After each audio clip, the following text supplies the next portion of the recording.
Hello, my friends, and welcome to another episode of Rural Contractors. I'm your host, Paul Osmondson, and today's topic is scaling the business.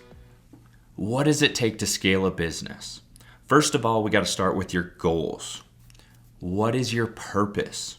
What income do you want to make? What revenue does the company need to make to get you to the income that you want to make?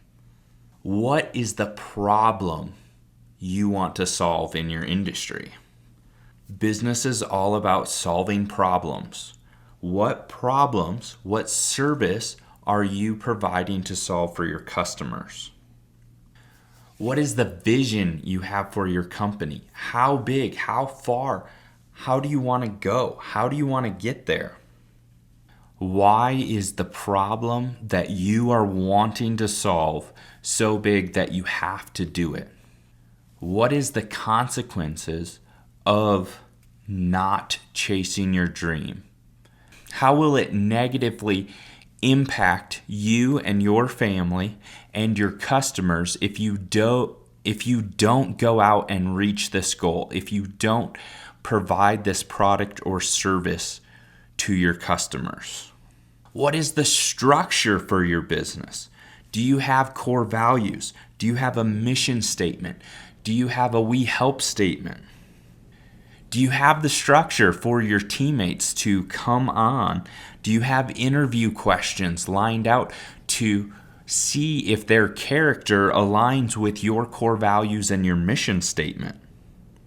Do you have an employment contract to say, hey, these are our rules, responsibilities that we have. If you break these rules and responsibilities and roles, I have a reason to fire you and to separate this because the contract is being void. But also on the flip side of that gives them exactly written down, these are my roles and responsibilities. This is my job. And I'm not saying that this can't be amended every year. It should be amended every year, and you should be giving more roles and responsibilities. And with more roles and responsibilities comes higher pay, more trust. And leading a team that is more valuable to you and your business. So an employment contract is something that is very important, so both teams know where they're at. But then looking at your goals and having written down goals of where we're going as a company and speaking that message to your team members of, this is where we're going, this is where I want to go, and I have multiple places for you to move up and be happy in this business. Roles and responsibilities. Do you have written down all of the different spots in your business, like the CEO, the integrator, the job foreman, each team member underneath the job foreman? Who's in charge of maintenance? Who's in charge of finances? Who's in charge of marketing? Who's in charge of advertising?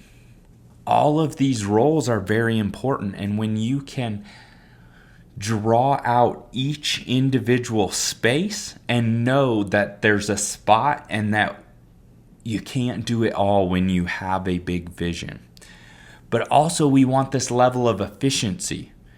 You know, if I can go out and I can create a certain big income with 10 employees, but the guy down the road is doing the same income with 4 employees, who has more efficiency? Who's putting more money in their pocket with less stress? Efficiency is so important for scaling a business. You know, if we don't need 6 people on a job to do a roof, and we can do it with 4, that's efficient. And to be efficient, you have to have team members that align with your core values and your mission statement. And interview questions is where it starts. How do you bring out the people's core values? Because if they're going to come into an interview, a lot of times they're going to be shy, timid, and they don't know you. They don't know what you stand for.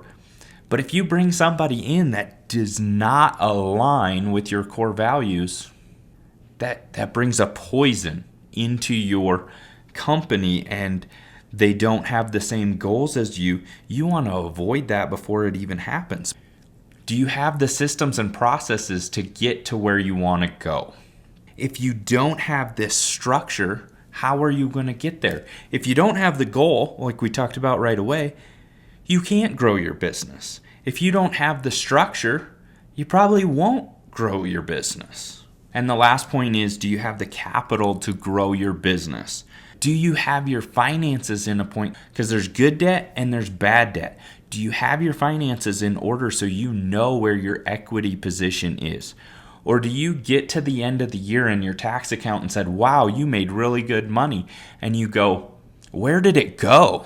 Like, yes, I felt like I made good money, but now I have this tax bill and I have no idea where the money went. There's a good chance that it's going into equity, or there's another good chance that it's going into holes in your business that you don't realize that you have. Things that are being inefficient that aren't bringing you to your long-term goals. Do you know how to track your numbers in a way to know if you're building equity or losing equity? Or you're just spending it on junk? Do you have the tax structure in place so that you're paying less taxes? Are you keeping clean books on your business so that if you want to retire someday, it's saleable and you have regular set of expenses every year and your revenue is continue to climb and grow and at the very least maintain even in down years?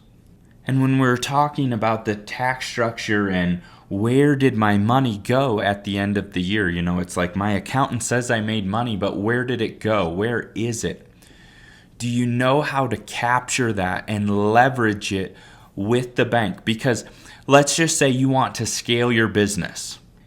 Maybe you need to buy a piece of heavy equipment or something that is going to make you more efficient for the long run. Or maybe you've been renting a lift for a period of time and realizing, hey, I can pay for this. But the reality of it is you go to the bank and they're going to want 20%.